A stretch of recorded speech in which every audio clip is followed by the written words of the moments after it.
Thank you very much. Thank you, thank you, thank you. And thank you, John Kerry. Ladies and gentlemen, thank you. Thank you. Thank you, thank you. Thanks. Thank you.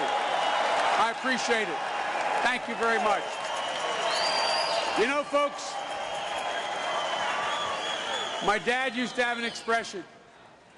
He'd say, a father knows he's a success when he turns and looks at his son or daughter and know that they turned out better than he did. I'm a success. I'm a hell of a success. Bowie, I love you. I'm so proud of you. I'm so proud of the son you become. I'm so proud of the father you are. And I'm also so proud of my son Hunter and my daughter Ashley. And my wife Jill, the only one who leaves me both breathless and speechless at the same time. It's an honor to share this stage tonight with President Clinton, a man who I think brought this country so far along that I only pray we do it again. And last night it was moving to watch Hillary, one of our great leaders, a great leader of this party, a woman who has made history and will continue to make history.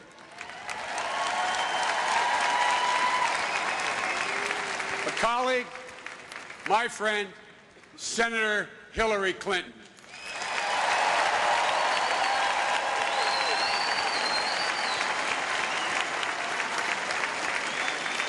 And I am truly honored to live in a country with the bravest warriors in the world.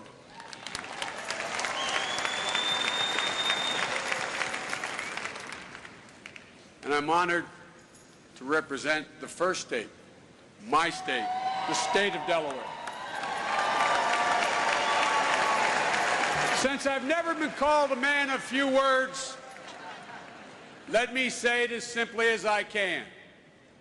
Yes, I accept your nomination to run and serve with Barack Obama, the next President of the United States of America.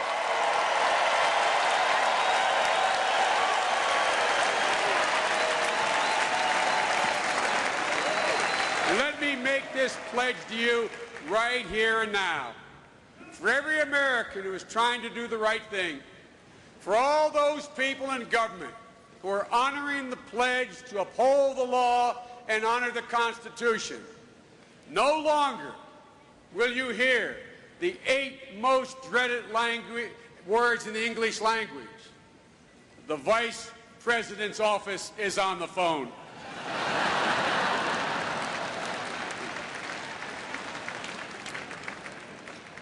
Barack and I took very different journeys to this destination, but we share a common story. Mine began in Scranton, Pennsylvania, and then Wilmington, Delaware. My dad who fell on hard times, always told me, though, champ, when you get knocked down, get up. Get up. I was taught that by my dad. And God, I wish my dad was here tonight. But I thank God and I'm grateful that my mom, Catherine Eugenia Finnegan Biden, is here tonight. Mom, I love you.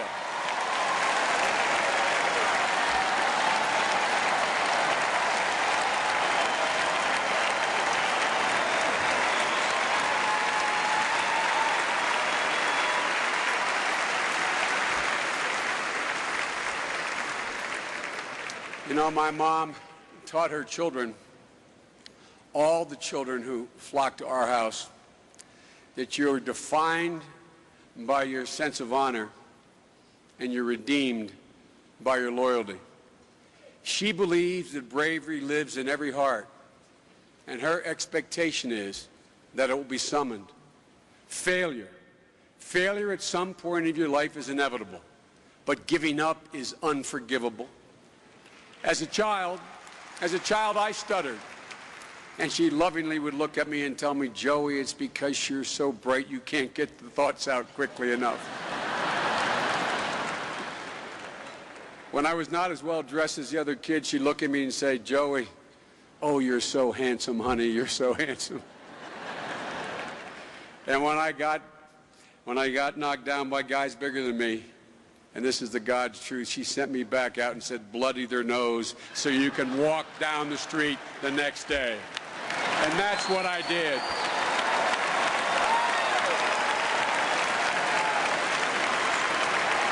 You know,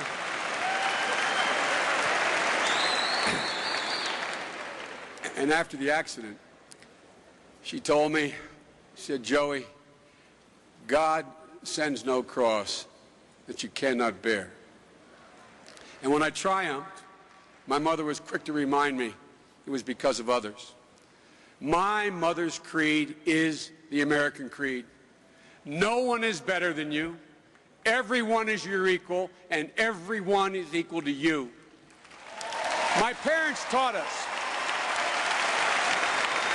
My parents taught us to live our faith and to treasure our families. We learned the dignity of work, and we were told that anyone can make it if they just try hard enough. That was America's promise. And for those of us who grew up in middle-class neighborhoods like Scranton and Wilmington, that was the American dream. Ladies and gentlemen, but today, that American dream feels like it's slowly slipping away. I don't have to tell you that. You feel it every single day in your own lives. I've never seen a time when Washington has watched so many people get knocked down without doing anything to help them get back up. Almost every single night, I take the train home to Wilmington, Delaware, sometimes very late. As I sit there in my seat and I look out that window, and I see those flickering lights of the homes that pass by, I can almost hear the conversation they're having at their kitchen tables after they put their kids to bed. Like millions of Americans, they're asking questions as ordinary as they are profound. Questions they never, ever thought they'd have to ask themselves. Should Mom move into this now that Dad's gone? $50, $60, $70 just to fill up the gas tank. How in God's name, with winter coming, how are we going to heat the home? Another year, no raise. Did you hear? Did you hear they may be cutting our health care at the company? Now we owe more money on our home than our home was worth. How in God's name are we going to send the kids to college? How are we going to retire, Joe? You know, folks, that's the America that George Bush has left us. And that's the America we'll continue to get if John McCain is elected President of the United States of America. Freudian slip. Freudian slip. And folks, these are not isolated discussions among families down on their luck. These are common stories among middle-class people who've worked hard their whole life, played by the rules, on the promise that their tomorrows would be better than their yesterdays. That promise is the promise of America. It defines who we are as a people. And now it's in jeopardy. I know it. You know it. But John McCain doesn't seem to get it. Barack Obama gets it, though. Like many of us in this room, like many of us in this hall, Barack Obama has worked his way up. He is the great American story. You know, I believe the measure of a man is not the road he travels, but the choices he makes along that road. And ladies and gentlemen, Barack Obama could have done anything after he graduated from college. With all his talent and promise, he could have written his own ticket to Wall Street. But what did he choose to do? He chose to go to Chicago, the South Side of Chicago. There in the South Side, he met women and men who had lost their jobs. Their neighborhood was devastated when the local steel plant closed. Their dreams had to be deferred. Their self-esteem was gone. And ladies and gentlemen, he made their lives the work of his life. That's what you do when you're raised by a single mom who worked, went to school, and raised 2 kids of her own. That's how you come to believe to the very core of your being that work is more than a paycheck. It's dignity. It's respect. It's about whether or not you can look your child in the eye and say, we're going to be all right.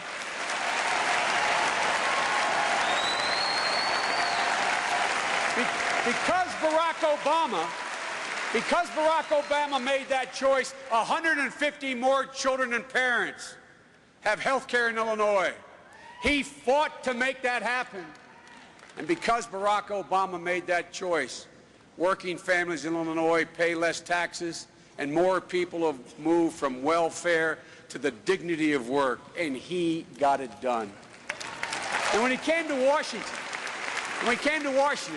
John and I watched with amazement how he hit the ground running, leading the fight to pass the most sweeping ethics reform in a generation. He reached across party lines to pass a law that helped keep nuclear weapons out of the hands of terrorists. And then he moved Congress and the President to give our wonderful wounded warriors the care and dignity they deserve. You know, you can learn a lot about a man campaigning with him, debating him, seeing how he reacts under pressure. You learn about the strength of his mind, but even more importantly, you learn about the quality of his heart. I watched how Barack touched people, how he inspired them, and I realized he had tapped into the oldest belief in America. We don't have to accept the situation we cannot bear. We have the power to change it. And changing it is exactly what Barack Obama will do. That's what he'll do for this country. You know, John McCain is my friend, and I know you hear that phrase used all the time in politics. I mean it. John McCain is my friend. We've traveled the world together. It's a friendship that goes beyond politics. And the personal courage and heroism demonstrated by John still amazes me. But I profoundly disagree with the direction John wants to take this country, from Afghanistan to Iraq, from Amtrak to veterans. You know, John thinks that during the Bush years, quote, we've made great economic progress. I think it's been abysmal. And in the Senate, John has voted with President Bush 95%, and that is very hard to believe. And when John McCain proposes $200 million in new taxes for corporate America, $1 billion alone for the largest companies in the nation, but no relief for 100 million American families, that's not change. That's more of the same. Even today, as oil companies post the biggest profits in history, nearly $500 billion in the last 5 years, John wants to give them another $4 billion in tax breaks. That's not change. That's the same.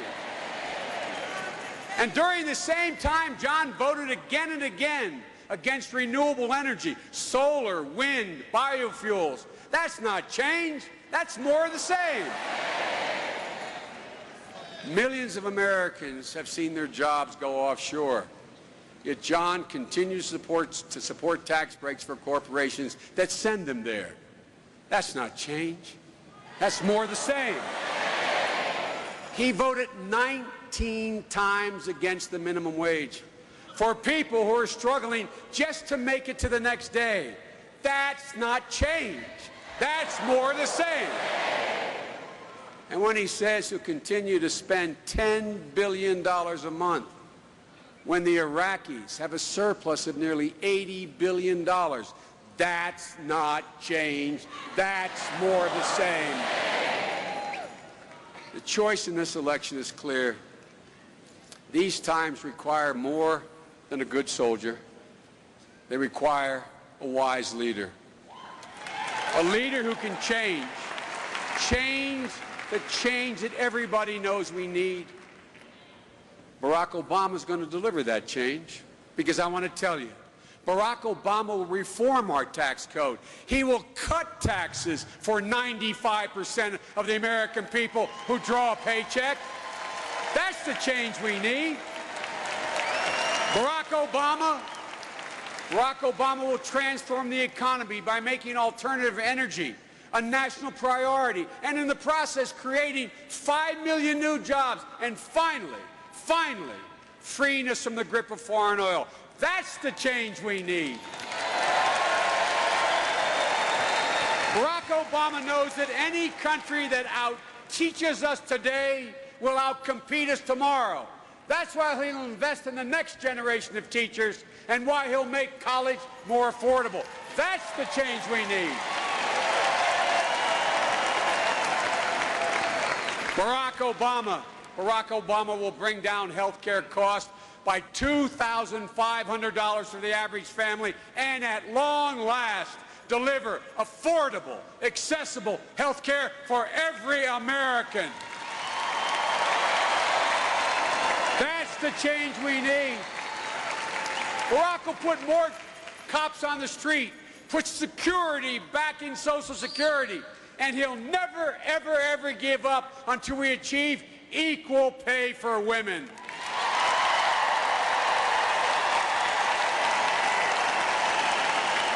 That's the change we need.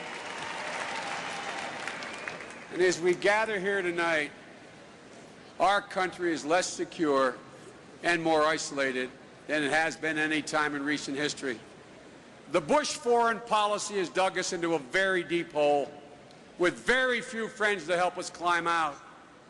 And for the last 7 years, the administration has failed to face the biggest forces shaping this century.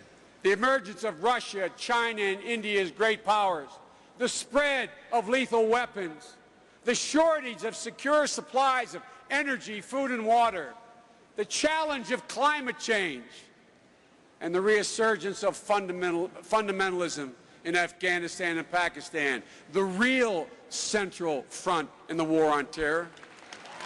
Ladies and gentlemen, recent years and in recent days, we've once again seen the consequences of the neglect,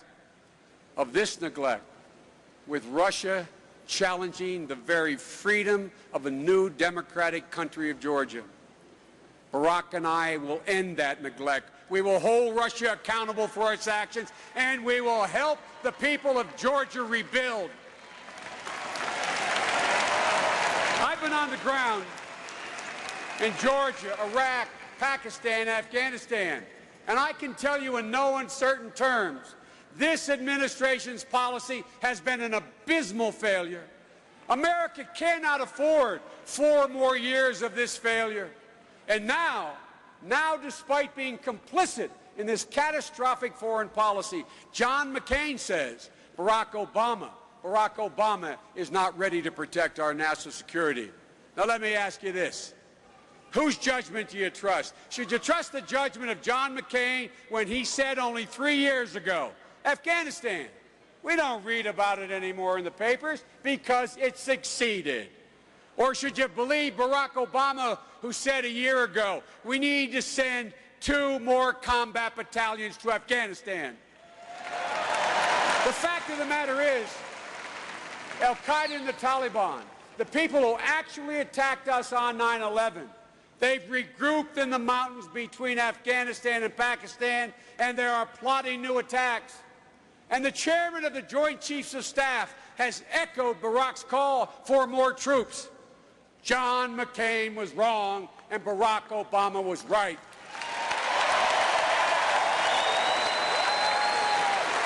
Should we trust John McCain's judgment when he rejected talking with Iran and then asked, what is there to talk about? Or Barack Obama, who said, we must talk and make clear to Iran that it must change? Now, after 7 years of denial, even the Bush administration recognizes that we should talk to Iran because that's the best way to ensure our security.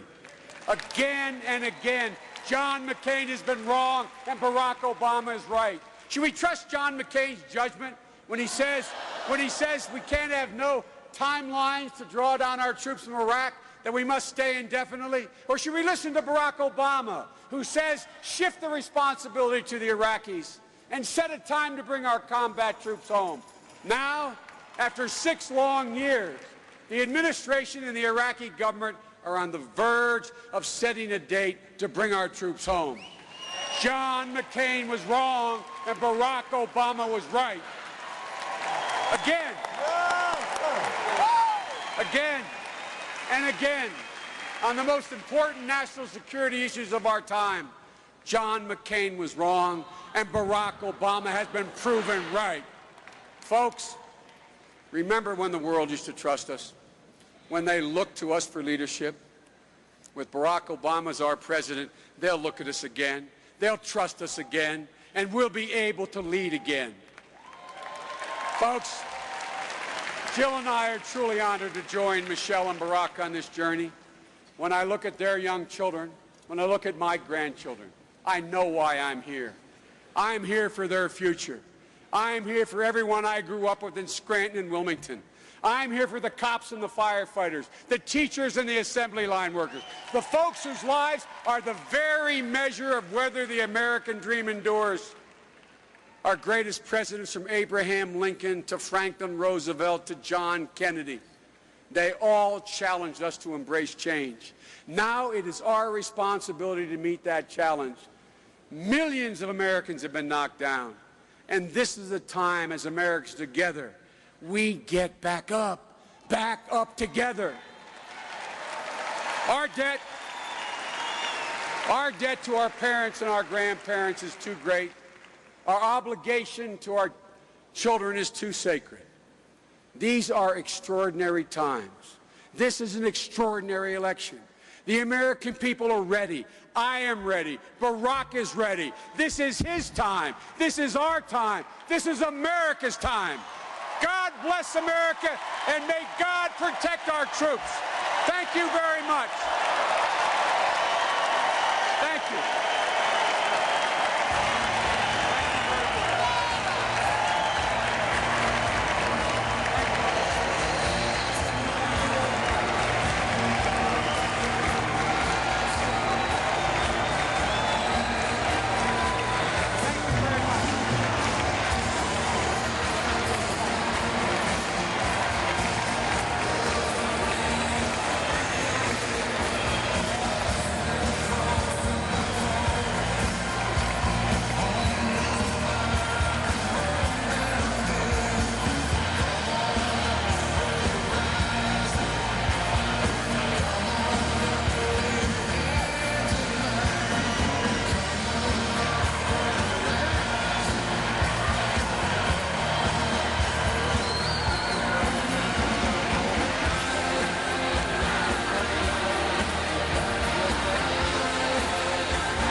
And honey, tonight we have a very special surprise guest.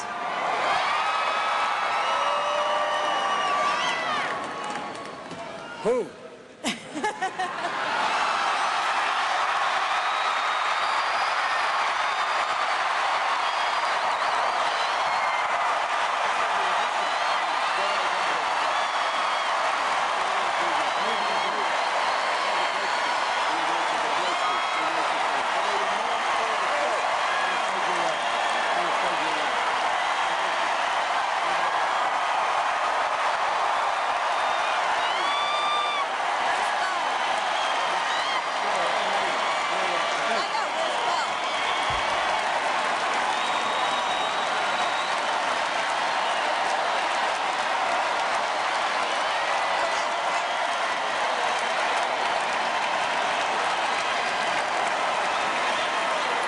Hello, Democrats!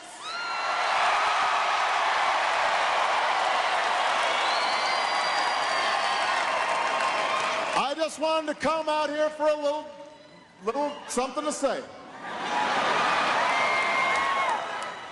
I want everybody to now understand why I am so proud to have Joe Biden and Jill Biden and Beau Biden and Mama Biden and the whole Biden family with me on this journey to take America back.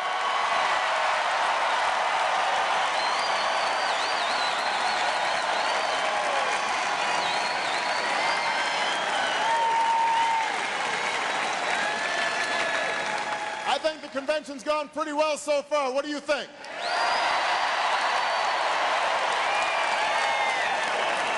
I think Michelle Obama kicked it off pretty well, don't you think?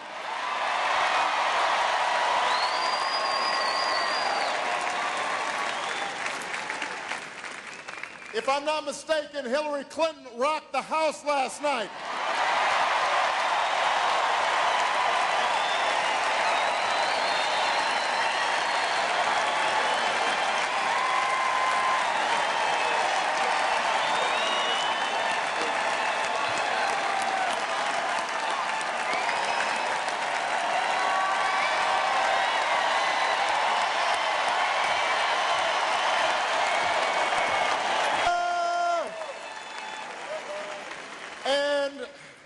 Just in case you were wondering, I think President Bill Clinton reminded us of what it's like when you've got a president who actually puts people first. Thank you, President Clinton.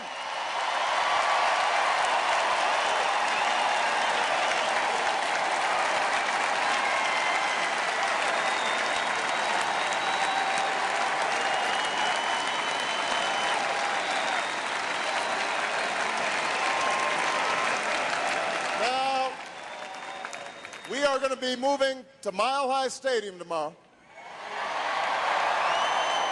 And I want to let you know why.